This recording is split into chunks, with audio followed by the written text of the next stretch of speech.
Hungarian Prime Minister Viktor Orbán has often been a contentious figure in EU politics, drawing criticism for his authoritarian policies and close ties with Moscow. Yet, at the COP29 summit in Baku this Monday, Orbán's comments painted a different picture, one that focused squarely on the future of the Russia-Ukraine conflict and the prospects for peace. As the climate summit dominated discussions, Orbán steered the conversation towards a geopolitical shift.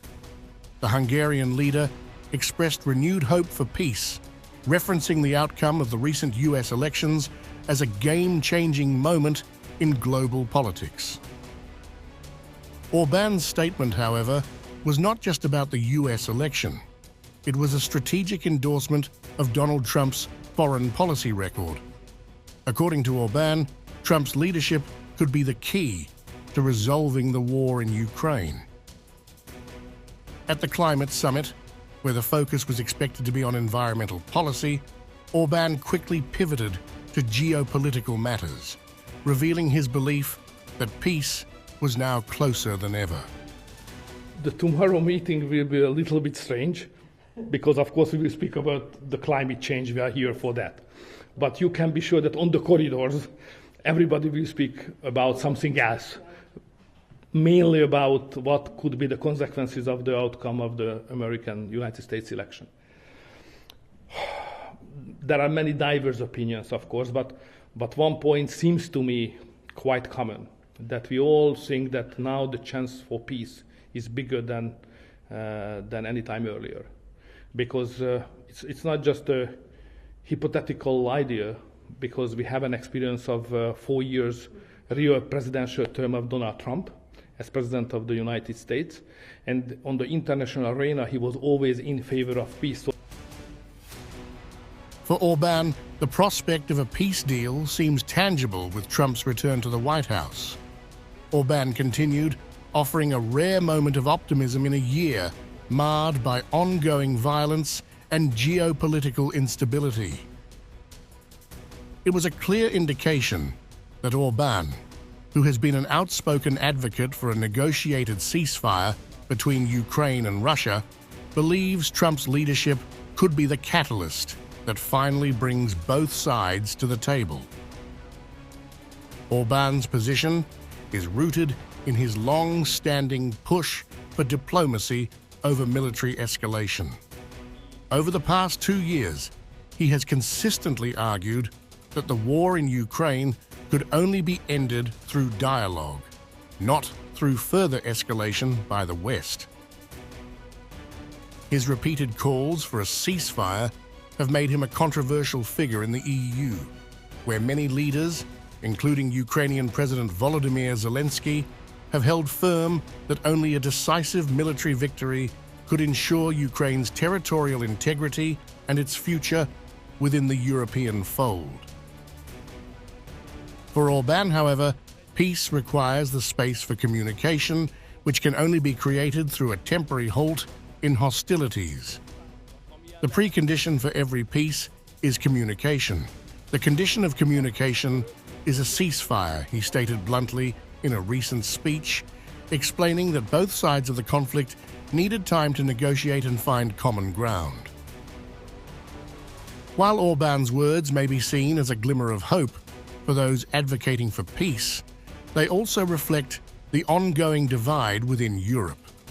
EU leaders, particularly those from Eastern Europe, have increasingly voiced concerns over the prolongation of the war, while many Western officials remain committed to supporting Ukraine until Russia's full withdrawal. For Zelensky and his supporters, Orbán's emphasis on ceasefires without preconditions is seen as dangerous appeasement of Russian aggression. After all, it is hard to forget Orbán's own record of maintaining close ties with Moscow. The Hungarian leader has been repeatedly accused of undermining EU unity by blocking sanctions on Russia and criticizing the bloc's financial and military support for Ukraine. Orbán's personal outreach to Zelensky over the past few years further highlights the tension between the two leaders. In a candid moment, Orbán recalled his attempts to convince Zelensky to consider a ceasefire, an initiative that was quickly rejected by the Ukrainian president. I just tried to explain to the president that, please, my friend, the time is not on your side. And I'm ready to help you to create somehow a ceasefire and then later on a bearable peace. I was rejected because the president said that, Viktor, this is not my point. My point is, as president of Ukraine, that the time is on our side. Orbán's influence within Europe should not be underestimated. Despite being politically isolated in certain EU circles, his voice holds weight, particularly when it comes to shaping the narrative surrounding the war in Ukraine. Orbán has consistently argued that Europe's support for Ukraine must come with clear guarantees, asserting that an open-ended military commitment is unsustainable. He emphasized growing European disillusionment with the conflict, particularly at the EPC summit in Budapest, where he highlighted increasing reluctance to finance a war without end in sight. In this context, Orbán's comments on Trump's potential to end the war strike a chord with many Europeans weary of the ongoing conflict. During a radio interview in Budapest, Orbán stated that had Donald Trump won the US election in 2020, the war in Ukraine would not have occurred. Everyone knows that if Donald Trump had won in 2020 in the United States, these 2 nightmarish years wouldn't have happened. There wouldn't have been a war. There would have been such a strong leader for America who would have concluded the necessary agreements in due time. That didn't happen. The situation on the front is obvious. There has been military defeat. The Americans are going to pull out of this war. They're not going to encourage the war and say that the war is a good thing. People say a lot of things about Trump, including people who don't like him. But there's one thing that no one questions, which is that he does not launch wars. Whether Trump can deliver on his promise to end the war in 24 hours remains to be seen. But for Orbán, the hope is that the geopolitical environment is ripe for a shift toward diplomacy and peace.